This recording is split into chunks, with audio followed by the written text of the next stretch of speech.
You asked for it, you got it. To Build a Fire by Jack London. Day had dawned cold and gray when the man turned aside from the main Yukon Trail. He climbed the high earth bank where a little traveled trail led east through the pine forest. It was a high bank, and he paused to breathe at the top. He excused the act to himself by looking at his watch. It was 9 o'clock in the morning. There was no sun or promise of sun, although there was not a cloud in the sky. It was a clear day. However, there seemed to be an indescribable darkness over the face of things. That was because the sun was absent from the sky. This fact did not worry the man. He was not alarmed by the lack of sun. It had been days since he had seen the sun. The man looked along the way he had come. The Yukon lay a mile wide and hidden under 3 feet of ice. On top of this ice were as many feet of snow. It was all pure white, north and south, as far as his eye could see. It was unbroken white. The one thing that relieved the whiteness was a thin, dark line that curved from the pine-covered island to the south. It curved in the north, where it disappeared behind another pine-covered island. This dark line was the trail, the main trail. It led south 500 miles to the Chilkoot Pass and Saltwater. It led north 75 miles to Dawson, and still further on to the north 1,000 miles to Nulato, and finally to St. Michael on Bering Sea, 1,000 miles and half 1,000 more.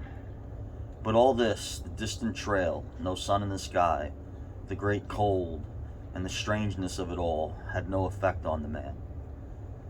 It was not because he was long familiar with it. He was a newcomer in the land, and this was his first winter. The trouble with him was that he was not able to imagine. He was quick and ready in the things of life, but only in the things, not in their meanings. 50 degrees below zero meant 80 degrees of frost. Such facts told him that it was cold and uncomfortable, and that was all. It did not lead him to consider his weakness as a creature affected by temperature. Nor did he think about man's general weakness, able to live only within narrow limits of heat and cold.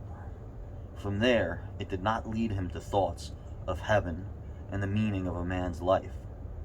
50 degrees below zero meant a bite of frost that hurt and that must be guarded against by the use of mittens, ear coverings, warm moccasins, and thick socks. 50 degrees below zero was to him nothing more than 50 degrees below zero.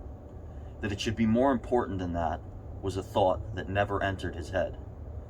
As he turned to go, he forced some water from his mouth as an experiment. There was a sudden noise that surprised him. He tried it again, and again in the air. Before they could fall to the snow, the drops of water became ice that broke with a noise. He knew that at 50 below zero, water from the mouth made a noise when it hit the snow. But this had done that in the air. Undoubtedly, it was colder than 50 below.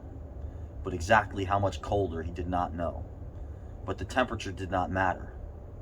He was headed for the old camp on Henderson Creek, where the boys were already.